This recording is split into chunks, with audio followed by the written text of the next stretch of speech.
Bonjour et bienvenue sur NourixTrain, je suis Antoine Fréchot, kinésithérapeute. Aujourd'hui, nous allons explorer un problème de santé courant et impactant, le mal de dos, en particulier la lombalgie commune. Nous examinerons son influence sur la qualité de vie et la capacité de travail et discuterons des facteurs de risque physiques, psychosociaux et individuels. Et puis, je vous donnerai 10 exercices pour soulager vos douleurs de dos en fonction de votre profil. Restez avec nous pour découvrir des solutions pratiques et adaptées aux athlètes d'élite et au grand public. Le mal de dos, en particulier la lombalgie, est un problème de santé fréquent dans la population générale. Il peut entraîner une invalidité, réduire la qualité de vie et altérer la capacité de travail. Le mal de dos est également la principale cause de limitation d'activité et d'absence au travail dans la plupart des régions du monde et entraîne des coûts énormes pour le système de santé. Bien que l'étiologie exacte soit inconnue, la lombalgie commune est considérée comme un syndrome biopsychosocial qui est influencé par une variété de facteurs. La littérature actuelle reconnaît 3 catégories de facteurs de risque potentiels. Donc les facteurs physiques, les facteurs psychosociaux et les facteurs individuels. Les athlètes d'élite, quant à eux, passent beaucoup de temps à s'entraîner et à participer à des compétitions en raison des exigences de haut niveau. Ils soumettent leur corps à de nombreuses contraintes mécaniques et donc leur système musculo-squelettique à un niveau de stress élevé. Les demandes répétitives qui sont imposées à la colonne vertébrale des athlètes d'élite dans leurs mouvements sportifs respectifs sont une caractéristique commune du sportif d'élite. La relation entre la lombalgie et l'activité physique a également fait l'objet de nombreuses recherches. L'importance de l'activité physique dans le traitement de la lombalgie est à ce jour bien instaurée dans la littérature scientifique. Cependant, les études axées sur l'activité physique et la lombalgie indiquent que la relation entre le niveau d'activité et la lombalgie suit une courbe en forme de U. La lombalgie commune dans la population générale est très souvent due à un manque d'activité physique lié au mode de vie. En effet, nos vies tendent à être de plus en plus sédentaires, qui plus est avec la mise en place du télétravail qui réduit d'autant plus les moments dans la journée où les gens étaient amenés à se déplacer. Cependant, dans le monde du sport, cette problématique est drastiquement différente. La surcharge d'activité et de contraintes mécaniques demandées au dos peut amener à des lombalgies communes. En effet, comme cité précédemment, l'activité physique a un effet protecteur sur le mal de dos, mais peut également se transformer en facteur de risque. C'est pour cela qu'il faut bien quantifier la charge mécanique, les volumes et l'intensité des entraînements. Chez les athlètes d'élite, la prévalence vie entière, la proportion donc d'une population qui à un certain stade de sa vie a fait l'expérience d'une maladie ou d'une pathologie, donc en l'occurrence du mal de dos, était de 89%. La prévalence à 12 mois était de 81% et la prévalence à 3 mois était de 68% et la prévalence ponctuelle était de 49%. Dans l'étude de Fett et ses collaborateurs, la prévalence vie entière était significativement plus faible dans le groupe contrôle physiquement actif, donc 81% en comparaison aux athlètes élites, tout comme les prévalences à 12 mois, 70 et à 3 mois, 59%. Il n'y avait pas de différence significative dans la prévalence ponctuelle, 43% dans le groupe de contrôle. Fett et ses collaborateurs ont constaté des taux significativement plus élevés de douleurs au dos chez les personnes qui pratiquent l'aviron d'élite, la danse, l'escrime, la gymnastique, le water-polo, le tir, le basketball, le hockey, l'athlétisme, le hockey sur glace ainsi que le patinage artistique.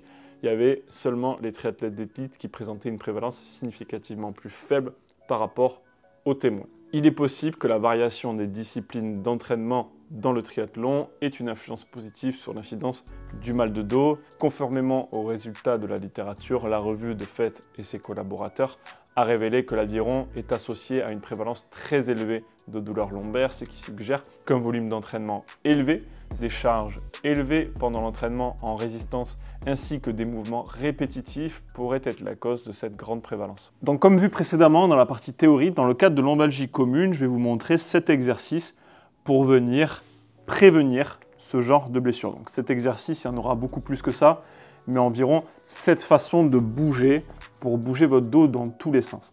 Donc évidemment, on ne parle pas de pathologie de type sciatique due à une compression du nerf au niveau du rachis lombaire par une hernie discale. On ne parle pas de spondylolisthésie ou de lysismique au niveau du dos. Toutes ces pathologies en fait qui ont une explication où on dit c'est ça qui crée le mal de dos. Nous on vous parle de lombalgie commune où on dit ok, il y a peut-être une petite hernie, mais franchement on n'est pas sûr que ce soit ça à la limite, ou alors même rien du tout aux imageries, rien de nerveux, rien de neurologique, pas de perte de force au niveau des releveurs du pied, etc. Nous, on est vraiment sur de la lombalgie aiguë ou chronique qui n'a pas, on va dire, de source. Et ça, c'est 95% des lombalgies. Donc, si vous avez mal au dos, vous aurez très peu de chances d'être dans le cas des hernies discales à forte protrusion qui compriment un nerf, des spondylolisthésis, des lysismiques, etc., qui sont symptomatiques. C'est-à-dire qu'il y aura énormément de gens qui vont avoir aux imageries des hernies, des spondylolisthésis, des spondylolyses, des lysismiques, etc., mais qui ne seront pas pathologiques. D'accord ? Donc c'est vraiment à différencier. Mais ça, c'est le travail qu'il faut faire avec votre kiné, avec votre médecin, avec vos professionnels de santé autour de vous. Donc dans le cadre d'une lombalgie commune, on va essayer de bouger le dos dans toutes les positions possibles. Donc il va quand même falloir au tout début, quand vous êtes assez douloureux, assez algique, favoriser les positions qui vous font le moins mal. C'est-à-dire, est-ce que j'ai plutôt mal quand je viens fléchir mon buste ou est-ce que j'ai plutôt mal quand je viens réaliser une extension lombaire? Donc si vous avez mal quand vous venez en flexion lombaire, vous allez plutôt favoriser les extensions au début. D'accord ? Faire souvent des extensions un petit peu tous les jours. C'est ce que je vais vous montrer là. Et dans l'autre cas, plutôt faire des flexions. Ça sera l'exercice 2. Donc pour les extensions, rien de plus simple. D'accord ? Juste ici, être sur le ventre et venir réaliser des extensions. Extension lombaire. D'accord ? On essaie de garder le bassin bien à plat. Juste ça. Je peux venir, si par exemple je sens qu'à un étage particulier, j'ai une sensation de blocage, je mets mon élastique sur cette vertèbre, d'accord ? Je viens m'allonger. Réaliser la même chose avec un élastique dans le dos qui vient stabiliser à cet endroit précis mon extension. D'accord ? Donc ça, c'est tous les exercices d'extension. Et puis après, évidemment, si vous travaillez et que vous ne pouvez pas faire tous ces exercices, tout simplement en étant debout, juste venir réaliser des extensions lombaires comme ceci. D'accord ? Si vous êtes dans l'autre cas, c'est-à-dire que c'est plutôt l'extension qui vous fait mal, mais pas trop la flexion lombaire, je vous montre qu'est-ce qu'il faut faire de suite. Donc si dans l'autre cas, vous avez mal plutôt en extension et pas en flexion, ou même tout simplement que vous avez fait vos extensions et que vous vous sentez mieux maintenant et que vous vous sentez à passer à la flexion, qu'est-ce que vous allez pouvoir faire? Il y a 3 niveaux d'intensité.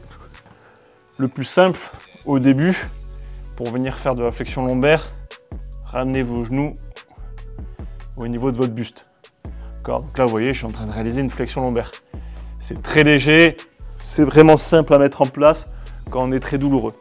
Je commence à me sentir mieux, j'ai quasiment plus de douleur quand je suis sur le dos, sur mon tapis. Qu'est-ce que je fais?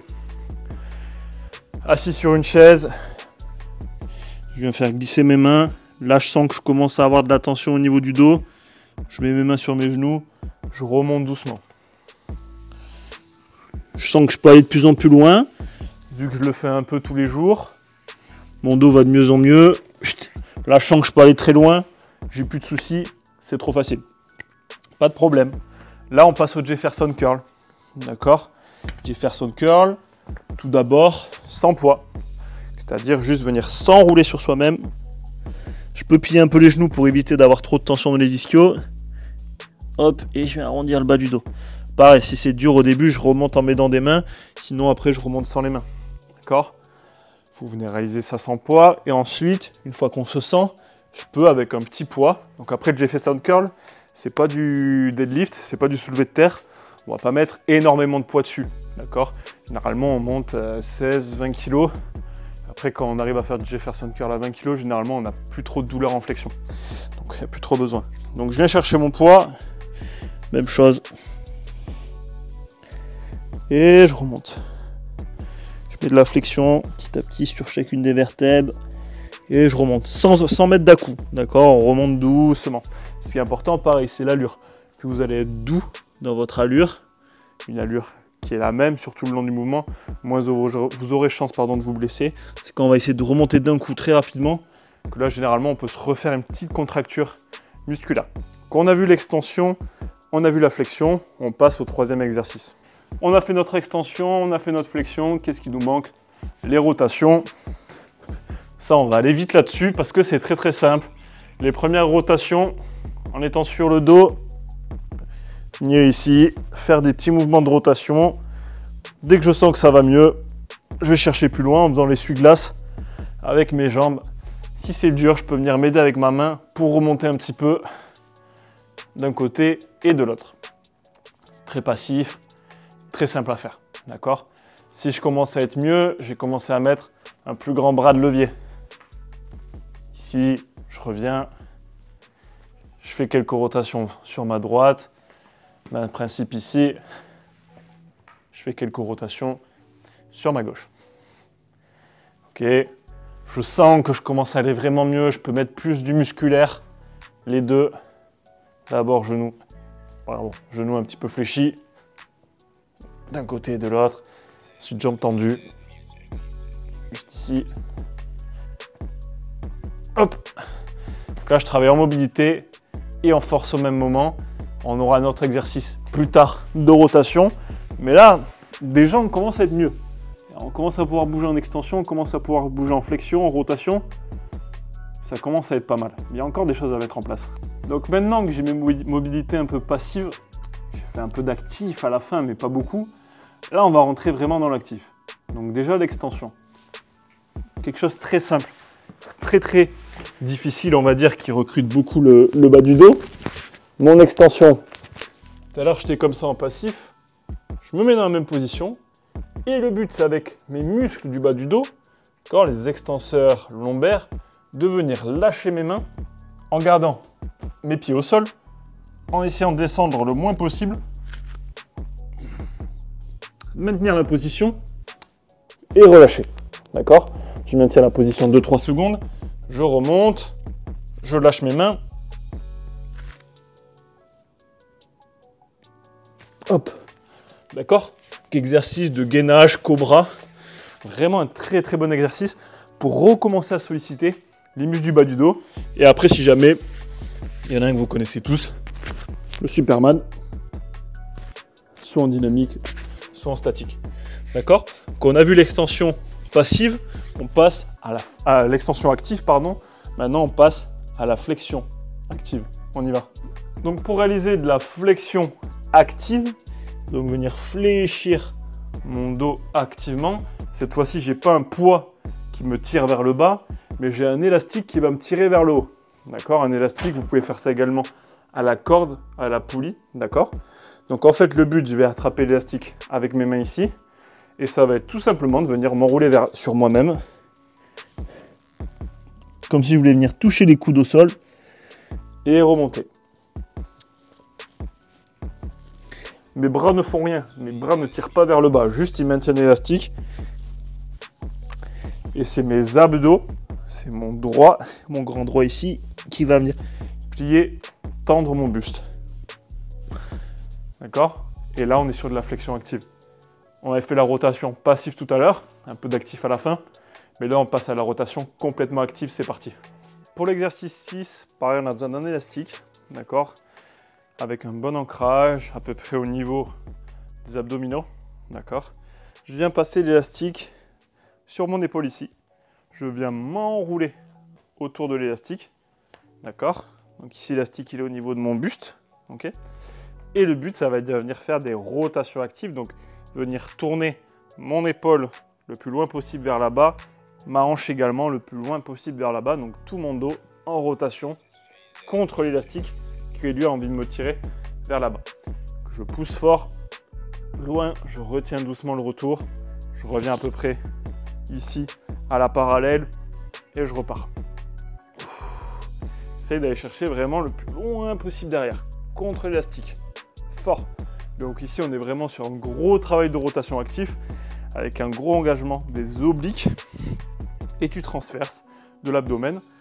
Pour le dernier exercice, l'exercice 7, justement, on va être sur ce contrôle lombo-pelvien. Est-ce que j'arrive à maintenir mes abdos pour maintenir mon bassin stable avec l'exercice du dead bug? C'est parti. Donc pour l'exercice de dead bug, d'accord, vous aurez besoin d'un poids et éventuellement cet élastique, mais qui n'est pas obligatoire. Donc c'est un exercice de contrôle lombo-pelvien et de gainage. Donc ici, moi, je viens mettre l'élastique sur l'avant des pieds. Je m'allonge sur le dos, d'accord? Et je vais avoir le poids dans les mains, ici, au-dessus de ma tête, légèrement en arrière. Plus je vais l'amener en arrière, le poids, plus j'aurai envie de cambrer le dos. D'accord? Donc ici, il y aura ma main qui va pouvoir passer. Que le but du dead bug, c'est vraiment justement être bien calé, d'accord? Pour ne pas avoir la main qui puisse passer, c'est-à-dire les abdos toujours contractés pour garder cette rétroversion du bassin et rien qui peut passer. Vraiment le dos droit. C'est un exercice de contrôle lombo-pelvien parce que justement, il va falloir savoir est-ce que je suis bien calé ou est-ce que je suis en lordose. Si jamais vous ne savez pas trop dire est-ce que vous êtes en lordose ou pas, mettez juste une serviette roulée sous votre dos. Comme ça, vous allez sentir, vous allez avoir le feedback de vraiment est-ce que j'écrase la serviette ou pas. D'accord? Donc, c'est parti pour l'exercice. J'ai l'élastique ici, d'accord? Hanche à 90 degrés, genou à 90 degrés, kettle au-dessus de ma tête. Je viens reculer, je garde mon contrôle lombo-pelvien et réaliser un kick ici, un kick ici. Donc, j'ai tout le haut du corps qui ne bouge pas. J'ai que les jambes qui kick, d'accord? À ce rythme-là, vous pouvez faire 20, 30 répétitions au niveau des jambes, d'accord? Avec 4 séries, vous allez vraiment sentir des abdos profonds qui vont se contracter. Si vous mettez toutes ces choses en place, honnêtement, vous aurez déjà une belle amélioration au niveau de votre lombalgie. N'hésitez pas à donc évidemment consulter un kinésithérapeute, votre médecin, le plus proche de chez vous ou le plus spécialisé dans le dos. Normalement, vous devez vraiment avoir du travail actif si vous ne rentrez pas dans la case lombalgie avec une source définie, donc comme je l'ai dit précédemment. Bon courage avec tous ces exercices et on se retrouve vite. Merci d'avoir regardé cette vidéo sur NourXtrain. Pour plus de conseils théoriques et d'exercices, abonnez-vous à notre chaîne et activez les notifications. Si vous avez des douleurs ou des faiblesses, je vous renvoie vers nos programmes de prévention disponibles sur notre site web neuroxtrain.com. Le lien est dans la description de cette vidéo. Les programmes NourXtrain, notamment celui pour le bas du dos, pour le dos, mais aussi pour d'autres articulations, vous soulageront de vos douleurs et vous permettront de vous prévenir des prochaines blessures. Donc je vous dis à très bientôt sur NourXtrain pour plus d'informations sur la santé et le bien-être. Ciao!